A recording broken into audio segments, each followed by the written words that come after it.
മലയാള സിനിമയെ തകർത്തത് മമ്മൂട്ടിയും മോഹൻലാലും ചേരുന്ന താരാധിപത്യമെന്ന് സംവിധായകൻ ശ്രീകുമാരൻ തമ്പി. ആര് സംവിധാനം ചെയ്യണമെന്ന് സൂപ്പർ താരങ്ങളാണ് തീരുമാനിക്കുന്നത്. പഴയ സിനിമാ നിർമ്മാതാക്കളെ മുഴുവൻ പുറത്താക്കിയതും മമ്മൂട്ടിയും മോഹൻലാലും ആദ്യം ഒതുക്കിയത് തന്നെയാണെന്നും ശ്രീകുമാരൻ തമ്പി ആരോപിച്ചു. പുതിയ നടന്മാർ വന്നതോടെ പവർ ഗ്രൂപ്പ് തകർന്നെന്നും തമ്പി തുറന്നടിച്ചു.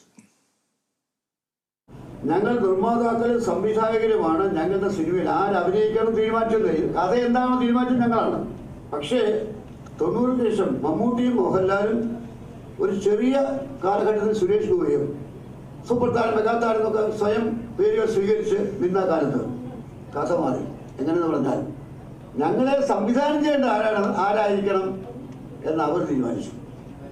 ഞങ്ങളുടെ നടികടന്മാരെ തെരഞ്ഞെടുത്തു.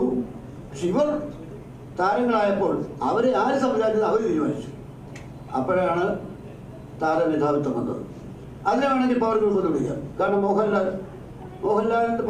മോഹൻലാലിന് ഇഷ്ടപ്പെടുന്ന കഥ എഴുത്തുകാരൻ, മോഹൻലാൽ പറയുന്ന പോലെ ഷോട്ട് എടുക്കുന്ന സംവിധായകൻ, സൂപ്പർ താരങ്ങൾ വന്നതിൽ ഞാനൊരു വ്യക്തിയാണ്. കാരണം ഞാൻ താരമേധാവിത്വം എന്ന് വരുന്ന ആളാണ്. ഈ മലയാള സിനിമയെ തകർത്തത് താരമേധാവിത്വം തന്നെയാണ്. പക്ഷേ ആ താരമേധാവിത്വം തകർന്ന് തുടങ്ങിയിരിക്കുന്നു.